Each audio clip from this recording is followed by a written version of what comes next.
नमस्कार दोस्तों, जय हिंद, जय श्री कृष्णा, राधे राधे। तो कैसे हो आप सभी? आप सभी का हमारे चैनल गुरुकुल में बहुत बहुत स्वागत है। तो दोस्तों, आज के सेशन में हम आपके लिए एसएससी जीडी 2023-24 के इम्पोर्टेंट क्वेश्चन लेकर आए हैं। अगर दोस्तों आप हमारे चैनल पर नए हो और अभी तक आपने चैनल को सब्सक्राइब नहीं किया तो चैनल को सब्सक्राइब करके बेल आइकन को क्लिक कर लीजिए। एक बार वीडियो में आगे बढ़ने से पहले हम आपको ये बताना चाहते हैं कि आज हमारा 1K का परिवार कंप्लीट हो चुका है। आप सभी के सपोर्ट से आज हमने 1K का परिवार कंप्लीट कर लिया है।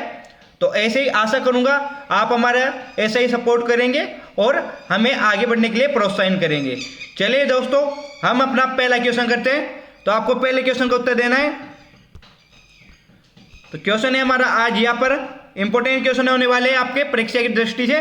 तो इसका उत्तर बताइए आप कौन सा होगा। तो हमारा क्वेश्चन है दोस्तों यहाँ पर, आर्यभट्ट और बराहमीर के सुविख्यात नाम किसके युग से संबंधित है? आर्यभट्ट और बराहमीर के सुविख्यात नाम किसके युग से संबंधित है? ऑप्शन है हमारे कुषाण वंश से, गुप्त वंश से, पाल वंश से या मौर्य वंश से। तो राइट आंसर कौन सा होगा इसमें? तो इसमें आपका राइट आंसर होगा दोस्तों बी राइट आंसर होगा, गुप्त वंश से संबंधित है आर्यभट्ट और बराहमीर। ध्यान में रखना। चलिए इसी के साथ हम नेक्स्ट क्वेश्चन करते हैं। आप सभी को नेक्स्ट क्वेश्चन का उत्तर देना है।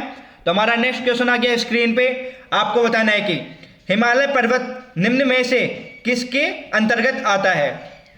तो बताइए राइट आंसर कौन सा होगा। हमारा जो हिमालय पर्वत है, भारत के उत्तर में हिमालय पर्वत स्थित है।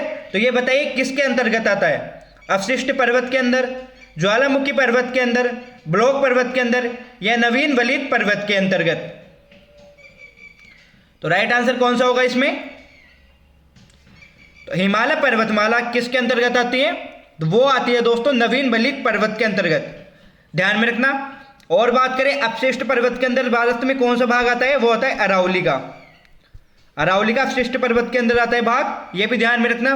चलिए इसी के साथ नेक्स्ट क्वेश्चन करते हैं हम। आपको नेक्स्ट क्वेश्चन का उत्तर देना है। तो हमारा क्वेश्चन आ गया। क्वेश्चन है, हाल ही में सीमा सड़क संगठन ने किस अंतरराष्ट्रीय सीमा पर बाड़ लगाने की परियोजना प्रारंभ की है? तो राइट आंसर कौन सा होगा इसमें? करंट का क्वेश्चन है कि हाल ही में सीमा सड़क संगठन ने किस अंतरराष्ट्रीय सीमा पर बाड़ लगाने की परियोजना प्रारंभ की है? ऑप्शन है हमारे भारत म्यांमार, भारत नेपाल, भारत भूटान या बांग्लादेश। भारत या बांग्लादेश। तो इसमें राइट आंसर कौन सा होगा आपका? तो इसमें आपका राइट आंसर होगा ए। ध्यान में रखना। कहां पर बाढ़ लगाने की परियोजना शुरू की है? भारत और म्यांमार के बीच में। ध्यान में रखना, ए राइट आंसर हो जाएगा। चलिए इसी के साथ नेक्स्ट क्वेश्चन करते हैं। आपको बताना है कि कानपुर से 1857 की क्रांति का नेतृत्व किसने किया था? कानपुर से 1857 की क्रांति का नेतृत्व किसने किया था? ऑप्शन है हमारे बहादुर शाह जफर ने, तात्या टोपे ने, बेगम हसरत महल ने या नाना साहब ने। तो बताइए राइट आंसर कौन सा होगा। तो 1857 की क्रांति का नेतृत्व किसने किया कानपुर से? तो वो थे दोस्तों नाना साहेब। आपका डी राइट आंसर हो जाएगा। और बात करें तो 1857 की क्रांति, तो पहले क्रांतिकारी कौन थे जिन्हें फांसी लगी? तो वो थे दोस्तों मंगल पांडे। मंगल पांडे, ये भी ध्यान में रखना। 1857 की क्रांति में सर्वप्रथम फांसी खाने वाले या सर्वप्रथम शहीद होने वाले क्रांति कौन थे? मंगल पांडे। चलिए इसी के साथ नेक्स्ट क्वेश्चन करते हैं हम। आपको बताना है कि क्वेश्चन है हमारा, सारनाथ के धमेक स्तूप का निर्माण किस काल में हुआ? सारनाथ के धमेक स्तूप का निर्माण किस काल में हुआ? यह क्वेश्चन है हमारा। ऑप्शन बताइए आप। सॉरी दोस्तों, इसका राइट उत्तर बताइए आप कौन सा होगा। ऑप्शन है मौर्य काल में, कुषाण काल में, शुंग काल में या गुप्त काल में। तो धमेक स्तूप का निर्माण किस काल में हुआ? तो हम सभी जानते हैं किस काल में हुआ था। तो वो हुआ था मौर्य काल में। ऑप्शन आपका ए राइट होगा। कौन सा राइट होगा? फर्स्ट राइट आंसर हो जाएगा। तो चलिए इसी के साथ नेक्स्ट क्वेश्चन करते हैं हम। अगले क्वेश्चन का उत्तर दीजिए। आपको बताना है कि राष्ट्रीय पेयजल मिशन कब आरंभ किया गया? राष्ट्रीय पेयजल मिशन कब आरंभ किया गया? इसका राइट आंसर बताइए कौन सा होगा। राष्ट्रीय पेयजल मिशन ऑप्शन है हमारे 1986 में, 1989 में, 1991 में या 1994 में? तो कौन सा राइट होगा? तो राष्ट्रीय पेयजल मिशन प्रारंभ किया था 1991 से 1992 के बीच। इसमें आपका राइट आंसर कौन सा होगा? सी राइट आंसर हो जाएगा। चलिए नेक्स्ट क्वेश्चन करते हैं इसी के साथ। अगले क्वेश्चन का उत्तर बताइए आप। तो हमारा क्वेश्चन है, भारत में सर्वप्रथम होम रूल लीग की स्थापना किसने की? भारत में सर्वप्रथम होम रूल लीग की स्थापना किसने की? ऑप्शन है एनी बेसेंट ने, बाल गंगाधर तिलक ने, जॉर्ज अरुडेल ने या CN मुदालियार ने। तो राइट आंसर कौन सा होगा इसमें? तो बताइए राइट आंसर कौन सा होगा? होम रूल लीग की स्थापना किसने की भारत में सर्वप्रथम? तो इसमें आपका राइट आंसर होगा दोस्तों ऑप्शन बी, बाल गंगाधर तिलक ने की थी होम रूल लीग की स्थापना। ध्यान में रखना, बी राइट आंसर होगा। अगला क्वेश्चन करते हैं इसी के साथ। स्वराज मेरा जन्मसिद्ध अधिकार है, यह प्रसिद्ध उक्ति किसकी है? स्वराज मेरा जन्मसिद्ध अधिकार है, यह प्रसिद्ध उक्ति किसकी है? ऑप्शन है गोपाल कृष्ण गोखले की, बाल गंगाधर तिलक की, एनी बेसेंट की या भगत सिंह की। तो राइट आंसर बताइए। स्वराज मेरा जन्मसिद्ध अधिकार है, ये प्रसिद्ध उक्ति किसकी है? तो इसमें आपका राइट आंसर होगा दोस्तों ऑप्शन बी, बाल गंगाधर तिलक की उक्ति है स्वराज मेरा जन्मसिद्ध अधिकार है। अभी तो आप सभी का अधिकार दोस्तों क्या है? आप सभी का अधिकार है SSC GD की एक सीट पक्की करना। SSC GD की एक सीट लेना आपका अधिकार है।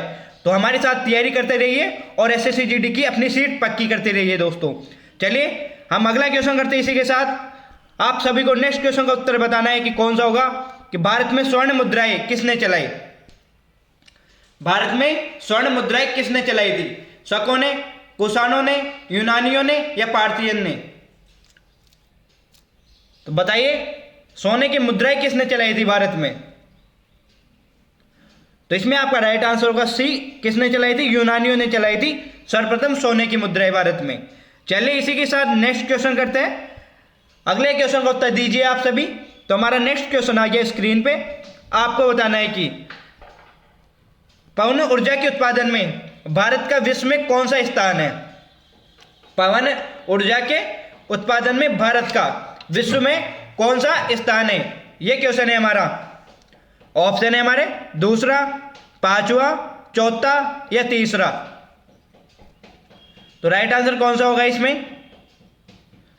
तो पवन ऊर्जा के नाम पे या पवन ऊर्जा के उत्पादन में भारत का स्थान है चौथा। आपका फोर्थ, सी राइट आंसर हो जाएगा। कौन सा स्थान है? फोर्थ स्थान है। चलिए इसी के साथ हम नेक्स्ट क्वेश्चन करते हैं। अगले क्वेश्चन का उत्तर दीजिए। तो हमारा नेक्स्ट क्वेश्चन आ गया यहाँ पर स्क्रीन पे। तो हम क्वेश्चन को थोड़ा छोटा कर देते तो आप सभी को दिख जाएगा क्वेश्चन। तो क्वेश्चन है हमारा कि भारत में प्रथम बहुउद्देशीय नदी घाटी परियोजना, भारत में प्रथम बहुउद्देशीय नदी घाटी परियोजना का निर्माण किस नदी पर किया गया है? तो कौन सा राइट आंसर होगा? ऑप्शन है कावेरी नदी पे, गोदावरी नदी पे, दामोदर नदी पे या कोयना नदी पर। भारत में प्रथम बहुउद्देशीय नदी घाटी परियोजना का निर्माण कौन सी नदी पे किया गया? तो इसमें आपका राइट आंसर होगा कौन सा? तो इसमें आपका राइट आंसर होगा दामोदर नदी। मैं आशा करूंगा आप सभी ने सी राइट आंसर दिया होगा यहाँ पर। तो कौन सा राइट होगा? दामोदर नदी राइट होगा। कब किया गया? तो 1948 में किया गया था, यह भी ध्यान में रखना। कब? 1948 में किया गया था प्रथम बहुउद्देशीय परियोजना का निर्माण। चलिए इसी के साथ नेक्स्ट क्वेश्चन करते हैं। अगले क्वेश्चन का उत्तर देना है। आपको बताना है कि महात्मा गांधी जी किसके निमंत्रण पर चंपारण आए थे? या महात्मा गांधी जी किसके निमंत्रण पर चंपारण गए थे? ऑप्शन है राजेंद्र प्रसाद के, रामदयालु सिंह के, धर्मवीर प्रसाद के, ये राजकुमार शुक्ल के। तो राइट आंसर कौन सा होगा? महात्मा गांधी जी किसके निमंत्रण पर चंपारण गए थे? तो इसमें राइट आंसर कौन सा होगा? तो इसमें आपका राइट आंसर होगा दोस्तों डी, राजकुमार शुक्ल के। किसके? राजकुमार शुक्ल के कहने पर महात्मा गांधी जी कहां पर गए थे? चंपारण में गए थे। चलिए इसी के साथ नेक्स्ट क्वेश्चन करते हैं। अगले क्वेश्चन का उत्तर देना है आपको। बताना है कि किस अधिनियम को काला कानून की संज्ञा दी गई थी? किस अधिनियम को काला कानून की संज्ञा दी गई थी? ऑप्शन है भारतीय परिषद अधिनियम 1909 को, भारतीय परिषद अधिनियम 1919 को, रोलेट एक्ट को, या उपयुक्त सभी को। तो बताइए राइट आंसर कौन सा होगा? किस अधिनियम को काला कानून की संज्ञा दी गई? तो इसमें आपका राइट आंसर होगा दोस्तों कौन सा? थर्ड राइट आंसर होगा। किसे दी गई? तो वो दी गई रोलेट अधिनियम को दी गई थी काला कानून की संज्ञा। चलिए इसी के साथ नेक्स्ट क्वेश्चन करते हैं हम। आपको अगले क्वेश्चन का उत्तर देना है। क्वेश्चन है भारत और चीन के बीच कौन सी रेखा सीमा निर्धारण करने का कार्य करती है? भारत और चीन के बीच वह कौन सी सीमा रेखा है जो भारत और चीन को बांटती है, या भारत और चीन के बीच कौन सी सीमा रेखा या कौन सी रेखा सीमा निर्धारण का कार्य करती है? ऑप्शन है रेड क्लिफ रेखा, डुरंड रेखा, मैकमोहन रेखा, ये इसमें से कोई नहीं। तो बात करें दोस्तों तो रेड क्लिफ रेखा, तो रेड क्लिफ रेखा किन किन के बीच है? ते है भारत और पाकिस्तान के बीच है। भारत और पाकिस्तान के बीच है रेड क्लिफ रेखा।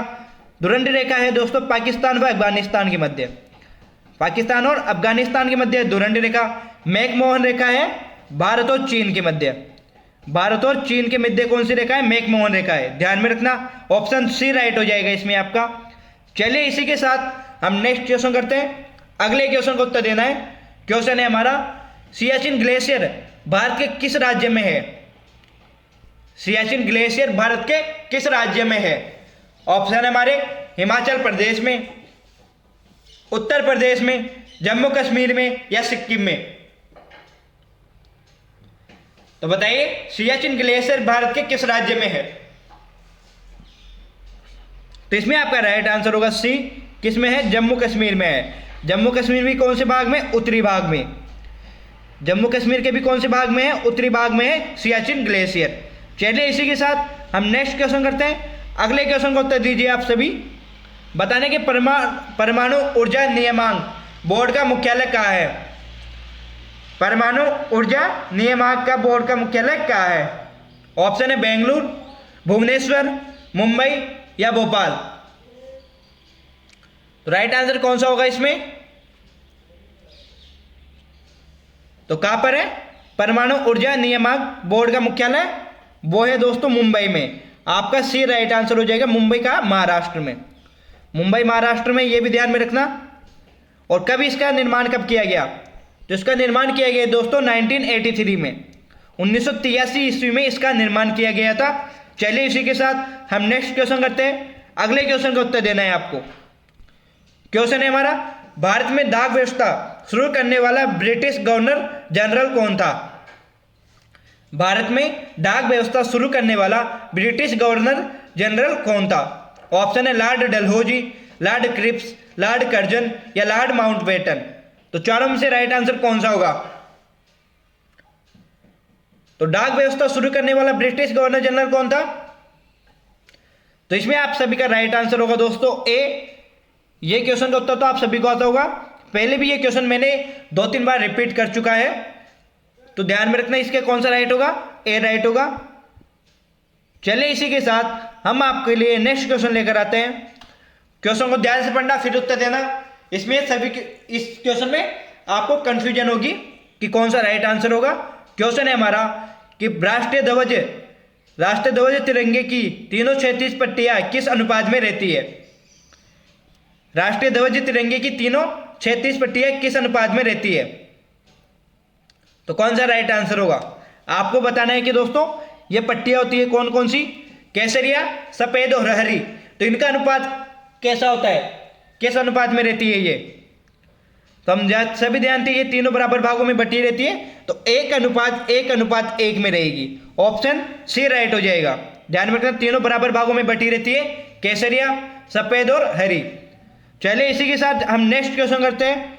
तो आपको बताना है कि कौन सा राइट आंसर होगा कि प्रथम महिला लोकसभा अध्यक्ष कौन थी? प्रथम महिला लोकसभा अध्यक्ष कौन थी? क्वेश्चन है हमारा, ऑप्शन है श्रीमती सुचेता कृपलानी, राजकुमारी अमृत कौर, मीरा कुमारी, या मीरा कुमार, या बिमला देवी। तो कौन सा राइट आंसर होगा? भारत के प्रथम महिला लोकसभा अध्यक्ष कौन थी? तो हम सभी जानते हैं भारत की प्रथम महिला लोकसभा अध्यक्ष मीरा कुमारी थी। इसमें आपका सी राइट आंसर हो जाएगा। चलिए इसी के साथ हम नेक्स्ट क्वेश्चन करते हैं। अगले क्वेश्चन का उत्तर देना है आप सभी को।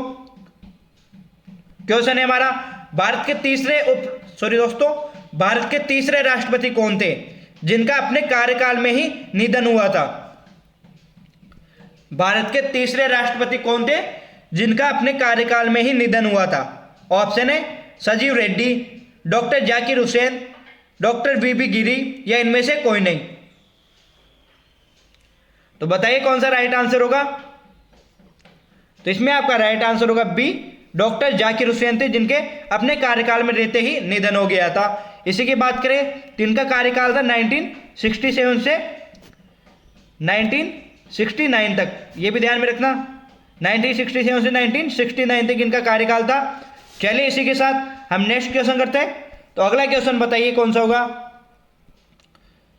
तो इंपॉर्टेंट क्वेश्चन है, वाद्य यंत्रों से क्वेश्चन है दोस्तों ये।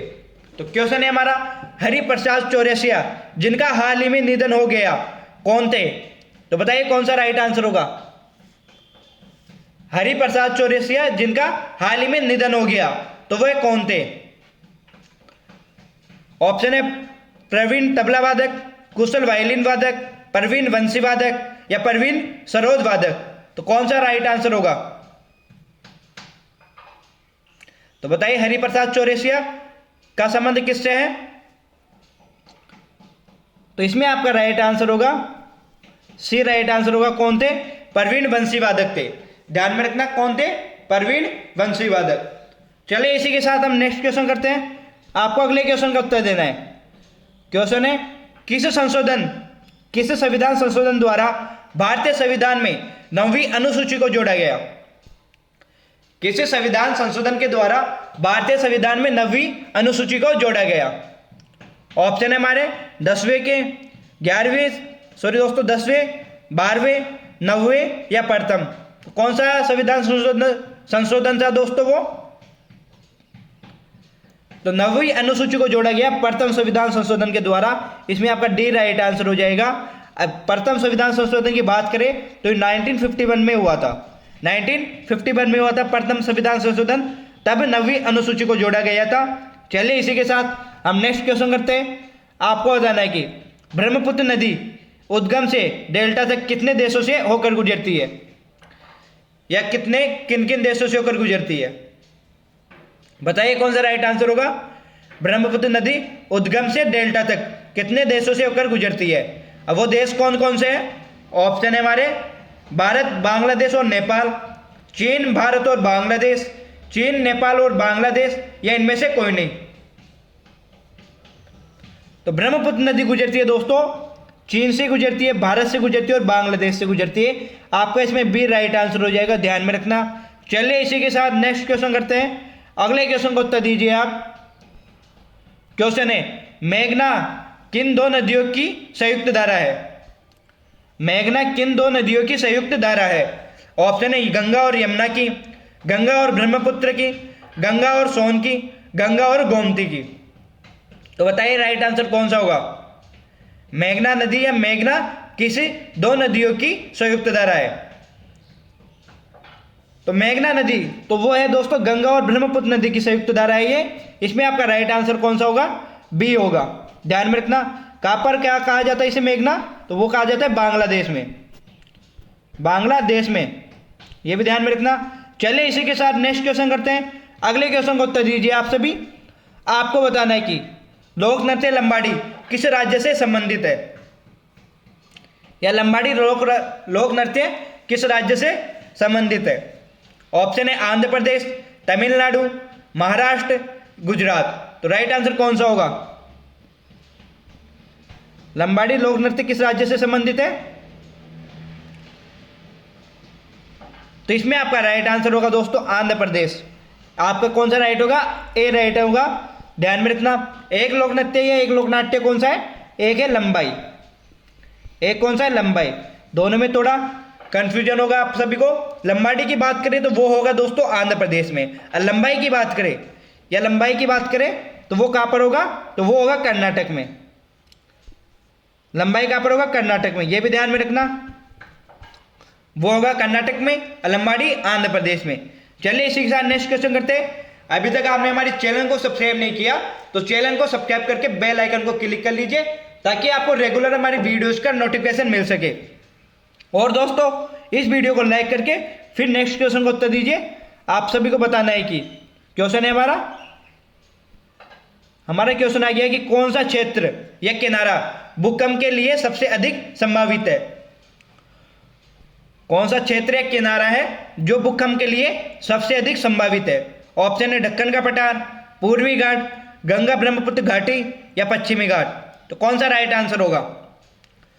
आपको एक बात और बता दो दोस्तों, तो भूकंप की बात करें, भूकंप की भारत में सर्वाधिक भूकंप की बात करें तो वो होते हैं दोस्तों भारत के उत्तरी पूर्वी भाग में, भारत के उत्तरी पूर्वी भाग में। तो आप सभी को ऐसा एरिया ढूंढना है जो भारत के उत्तरी पूर्वी में स्थित हो। तो कौन सा राइट आंसर होगा आप बताइए। तो इसमें आपका राइट आंसर कौन सा होगा। तो इसमें सी राइट आंसर होगा, गंगा ब्रह्मपुत्र घाटी। इसमें सी राइट आंसर होगा।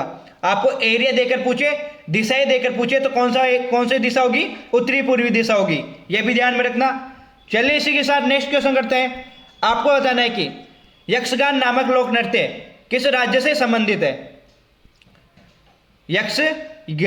यक्षगान नामक लोक नृत्य किस राज्य से संबंधित है। ऑप्शन है कर्नाटक से, आंध्र प्रदेश से, केरल से या तमिलनाडु से। तो यक्षगान बताना है आपको किस राज्य से संबंधित है। तो इसमें आपका राइट आंसर होगा कर्नाटक। ए राइट आंसर हो जाएगा। ध्यान में रखना कौन सा ए राइट हो जाएगा। चलिए इसी के साथ नेक्स्ट क्वेश्चन करते हैं। आपको बताना है कि एलोरा में कैलाशनाथ मंदिर का निर्माण किसने किया। एलोरा में कैलाशनाथ मंदिर का निर्माण किसने किया। ऑप्शन है राजेंद्र प्रथम ने, महेंद्र वर्मन प्रथम ने, कृष्ण प्रथम ने या गोविंद प्रथम ने। तो कौन सा राइट आंसर होगा। राइट आंसर बताइए कौन सा होगा। एलोरा के कैलाश मंदिर का निर्माण किसने किया था। तो वो थे कृष्ण प्रथम। आपका सी राइट आंसर हो जाएगा। चलिए इसी के साथ नेक्स्ट क्वेश्चन करते हैं। आपको बताना है कि किस प्रसिद्ध शासक को शिलालेख का जनक कहा जाता है। तो शिलालेख का जनक किसे कहा जाता है। ऑप्शन है समुद्रगुप्त को, चंद्रगुप्त मौर्य को, अशोक को या कनिष्क को। तो बताइए राइट आंसर कौन सा होगा। शिलालेख का जनक किसे कहा जाता है। तो शिलालेख के जनक है वो है अशोक। अशोक ने सर्वाधिक शिलालेखों का निर्माण करवाया है। इनके शिलालेखों की लिपि की बात करें तो वो है ब्राह्मी लिपि। शिलालेखों की लिपि कौन सी, ब्राह्मी लिपि। अरे इस ब्राह्मी लिपि को सर्वप्रथम किसने जाना। तो इस ब्राह्मी लिपि को सर्वप्रथम जाना जेम्स प्रिंसेप ने। जेम्स प्रिंसेप, ये भी ध्यान में रखना। अशोक के शिलालेखों को सर्वप्रथम पढ़ने किसने पढ़ा था, जेम्स प्रिंसेप ने पढ़ा था। यह भी ध्यान में रखना। और बात करूं तो एक लिपि और है खरोष्टी लिपि। कौन सी, खरोष्टी लिपि। इसमें भी अशोक के शिलालेख उत्कीर्ण है, यह भी ध्यान में रखना। चलिए इसी के साथ नेक्स्ट क्वेश्चन करते हैं। अगले क्वेश्चन को उत्तर देना है आप सभी को। क्वेश्चन है किस मुगल शासक ने मुगल राजधानी को आगरा से दिल्ली स्थानांतरित किया। वह कौन सा मुगल शासक था जिसने मुगल राजधानी को आगरा से दिल्ली स्थानांतरित किया। ऑप्शन है जहांगीर, औरंगजेब, शाहजहां और बहादुर शाह। तो राइट आंसर बताइए कौन सा होगा। तो बताइए कौन सा होगा। अभी तक आपने वीडियो को लाइक नहीं किया तो वीडियो को लाइक कर दीजिए और अपने दोस्तों के पास भी शेयर कर दीजिए। तो इसमें आपका राइट आंसर होगा दोस्तों शाहजहां। किसने किया था, शाहजहां ने मुगल राजधानी को आगरा से दिल्ली स्थानांतरित कर दिया था। चलिए इसी के साथ नेक्स्ट क्वेश्चन करते हैं। आपको बताना है कि वो है क्वेश्चन है हमारा कि श्रीमद् भगवत गीता का अंग्रेजी में अनुवाद करने वाला पहला यूरोपियन कौन था। तो कौन सा राइट आंसर होगा।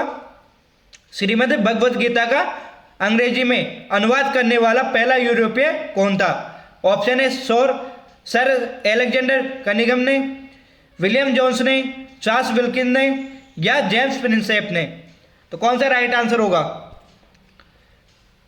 भगवत गीता का अंग्रेजी में अनुवाद करने वाले कौन थे पहले व्यक्ति।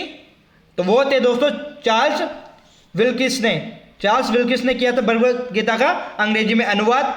जेम्स प्रिंसेप की बात करें तो मैंने अभी बताया था इन्होंने अशोक के शिलालेखों को पढ़ने की यही तो जिन्होंने सर्वप्रथम अशोक के शिलालेख पढ़े थे।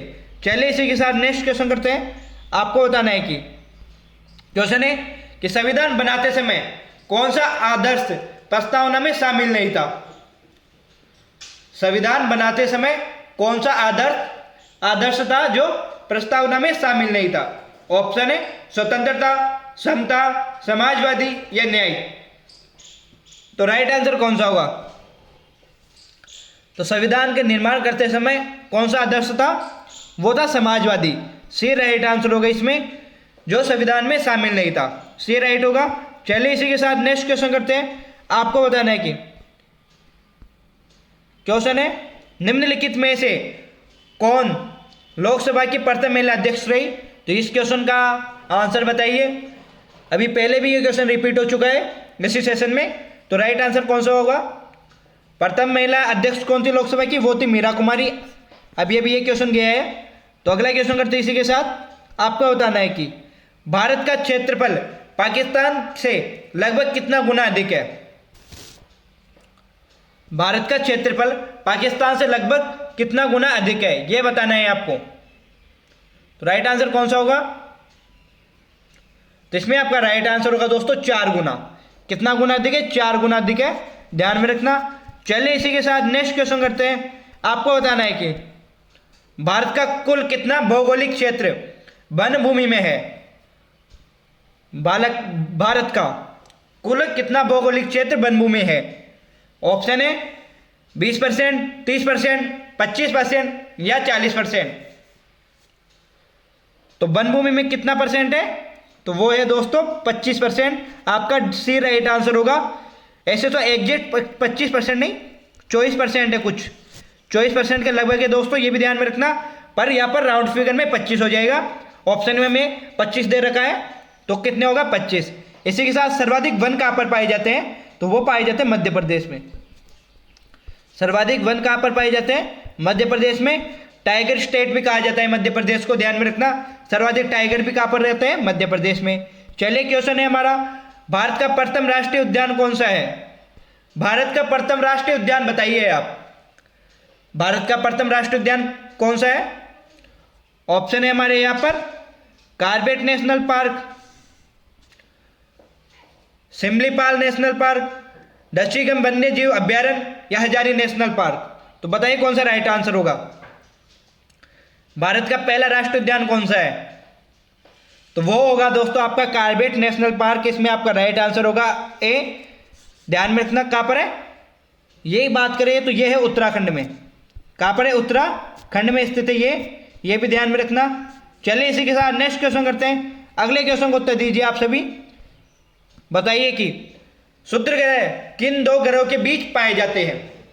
क्षुद्र ग्रह छोटे छोटे उल्का पिंड होते हैं जो ग्रहों के बीच स्थित होते हैं। तो बताइए ये किन 2 ग्रहों के बीच पाए जाते हैं। ऑप्शन है मंगल और बृहस्पति के बीच, बुध और शुक्र के बीच, शुक्र और मंगल के बीच, या इनमें से कोई नहीं। तो क्षुद्र ग्रह बताइए किन 2 ग्रहों के बीच पाए जाते हैं। तो वो है दोस्तों राइट आंसर होगा इसमें मंगल और बृहस्पति के बीच पाए जाते हैं क्षुद्र ग्रह, ध्यान में रखना। चलिए इसी के साथ नेक्स्ट क्वेश्चन करते हैं। आपको बताना है कि क्वेश्चन है निम्न में से कौन सा उच्चतम कोटि का कोयला है। निम्न में से कौन सा उच्चतम कोटि का कोयला है। ऑप्शन है हमारे लिग्नाइट, पिट, बिटुमिन या इंथ्रासाइट। उच्च कोटि का कोयला कौन सा है? तो इसमें आपका राइट आंसर होगा डी, एंथ्रासाइट है। डी राइट आंसर हो जाएगा, ध्यान में रखना। चलिए दोस्तों इसी के साथ हम नेक्स्ट क्वेश्चन करते हैं। आपको नेक्स्ट क्वेश्चन को उत्तर देना है। क्वेश्चन आ गया हमारा स्क्रीन पे। आपको बताना है कि ताजे पानी का हिमांक बिंदु कितना होता है। ताजे पानी का हिमांक बिंदु कितना होता है ये बताना है आपको। तो कौन सा राइट आंसर होगा? ताजे पानी को और क्या कहा जाता है? तो ताजे पानी होता है आशुद्ध जल। क्वेश्चन में आपको आशुद्ध जल भी दे सकता है कि आशुद्ध जल का हिमांक बिंदु कितना होता है। तो हिमांक बिंदु जहां पर शुद्ध जल जमने लग जाए, बर्फ की फॉर्म में या बर्फ की फॉर्म में आने लग जाए, वो होता है हिमांक बिंदु। तो क्या होता है? वो होता है 0 डिग्री सेल्सियस। 0 डिग्री सेल्सियस पर ताजे पानी बर्फ में जमने लग जाता है दोस्तों। ऑप्शन सी राइट होगा। चलिए इसी के साथ नेक्स्ट क्वेश्चन करते हैं। अगले क्वेश्चन का उत्तर दीजिए। बताइए कि आप सर्वदाता रक्त समूह कौन सा है? यह क्वेश्चन है हमारा कि कौन सा रक्त समूह सर्वदाता है। ऑप्शन है ए, ओ, बी या ए बी पॉजिटिव। तो कौन सा राइट आंसर होगा? सर्वदाता रक्त समूह कौन सा है? तो वो है दोस्तों ओ में भी बात करें तो ओ नेगेटिव मेन होगा इसमें। आप में यदि ओ पॉजिटिव, यदि ऑप्शन में ओ पॉजिटिव और ओ नेगेटिव दिया हो तो इसमें कौन सा राइट होगा? ओ नेगेटिव राइट होगा उसमें भी आपका। चलिए इसी के साथ नेक्स्ट क्वेश्चन करते हैं। अगले क्वेश्चन का उत्तर बताइए आप, कौन सा होगा अगले क्वेश्चन का उत्तर? क्वेश्चन है हमारा यहाँ पर कि 2011 की जनगणना के अनुसार भारत के किस राज्य की जनसंख्या सबसे कम है? 2011 की जनगणना के अनुसार भारत के किस राज्य की जनसंख्या सबसे कम है? ऑप्शन है मणिपुर की, त्रिपुरा की, पुडुचेरी की या सिक्किम की। तो सबसे कम जनसंख्या वाला राज्य है हमारा सिक्किम। डी राइट आंसर हो जाएगा इसमें आपका। ध्यान में रखना, सबसे अधिक की बात करें, अधिक की बात करें तो अधिक की कहां पर है? सबसे अधिक है यूपी की, यूपी उत्तर प्रदेश की, ये भी ध्यान में रखना। चलिए इसी के साथ नेक्स्ट क्वेश्चन करते हैं। आपको बताना है कि काजीरंगा नेशनल पार्क किसके लिए प्रसिद्ध है? काजीरंगा नेशनल पार्क किसके लिए प्रसिद्ध है? ये क्वेश्चन है हमारा। ऑप्शन है गेंडों के लिए, बाघ के लिए, शेर के लिए या एशियाई शेरों के लिए। काजीरंगा नेशनल पार्क किसके लिए प्रसिद्ध है? तो वो है दोस्तों, पहले बात करता हूं काजीरंगा नेशनल पार्क। तो ये कौन से राज्य में? ये राज्य है असम में। कौन से में? असम राज्य में काजीरंगा नेशनल पार्क प्रसिद्ध किसके लिए? गेंडों के लिए प्रसिद्ध है। ए राइट आंसर होगा। ध्यान में रखना। बाघ के लिए कौन से पार्क प्रसिद्ध है? तो वो है एक तो रणथंबोर, ध्यान में रखना। बाघों के लिए बहुत से राजस्थान, इंडिया में बहुत से नेशनल पार्क है जो बाघों के लिए प्रसिद्ध है। सर्वाधिक बाघ की बात करी जाए तो वो है कि दोस्तों ये पाए जाते हैं एमपी में। मध्य प्रदेश को टाइगर स्टेट के नाम से जाने जाता है बाघ होने के कारण वहां पर। चलिए एशियाई शेरों की बात करें। एशियाई शेर होते हैं तो जिसे हम बब्बर शेर कहते हैं दोस्तों। तो बब्बर शेरों की बात करें या एशियाई शेरों की बात करें तो ये पाए जाते हैं गिर राष्ट्रीय उद्यान गुजरात में। गिर राष्ट्रीय उद्यान गुजरात में पाए जाते हैं एशियाई शेर। चलिए इसी के साथ नेक्स्ट क्वेश्चन करते हैं। आपको बताना है कि भारत की, सॉरी दोस्तों, क्वेश्चन है हमारा भारत की किस नदी का अंतर्देशीय जल निकासी है? भारत की किस नदी का अंतर्देशीय जल निकास है? ऑप्शन है ताप्ती, गंगा, गोदावरी या लोनी। इन चारों में से बताना है कौन सा होगा राइट आंसर। तो अंतर्देशीय जल निकास जो भारत में उत्पन्न होती है और भारत में विलीन हो जाती है, तो कौन सा राइट होगा? तो वो होगा दोस्तों आपका डी, लूनी नदी है वो। चलिए इसी के साथ नेक्स्ट क्वेश्चन करते हैं। आपको बताना है कि भारत का सबसे सूखा भाग कौन सा है? भारत का सबसे सूखा भाग कौन सा है? ऑप्शन है पश्चिमी राजस्थान, गुजरात, केरल और हरियाणा। तो कौन सा राइट आंसर होगा? भारत का सबसे सूखा भाग कौन सा है? तो भारत का सबसे सूखा या शुष्क भाग की बात करें तो वो है पश्चिमी राजस्थान। कौन सा है? पश्चिमी राजस्थान होता है। यहाँ पर वर्षा की बात करें तो 0 डिग्री से 25 सेंटीमीटर तक वर्षा होती है। 0 डिग्री से 25 सेंटीमीटर तक वर्षा होती है यहाँ पर, और ये भारत का सबसे शुष्क भाग है। चलिए इसी के साथ आज का हमारा ये सेशन यहीं पर समाप्त होता है। आशा करूंगा आप सभी को हमारा ये सेशन पसंद आया होगा। तो सेशन की समाप्ति आज हमारी यहीं पर होती है। अगर आपको सेशन अच्छा लगा है तो हमारे इस सेशन को लाइक करना, अपने दोस्तों के पास शेयर करना, और अभी तक आपने हमारे चैनल को सब्सक्राइब नहीं किया तो चैनल को सब्सक्राइब करके बेल आइकन को क्लिक कर लीजिए ताकि आपको रेगुलर हमारी वीडियोस का नोटिफिकेशन मिल सके। इसी के साथ दोस्तों आप सभी को फिर से हमारे 1K सब्सक्राइब करवाने की बहुत बहुत धन्यवाद। तो हमारा 1K सब्सक्राइब होने के कारण हम आपके लिए कल 80 क्वेश्चनों की एक वीडियो लेकर आएंगे, जिसमें आपके मोस्ट इंपोर्टेंट क्वेश्चन होंगे, जिसमें आपके हिंदी के क्वेश्चन होंगे, करंट के क्वेश्चन होंगे और जीके जीएस के क्वेश्चन होंगे।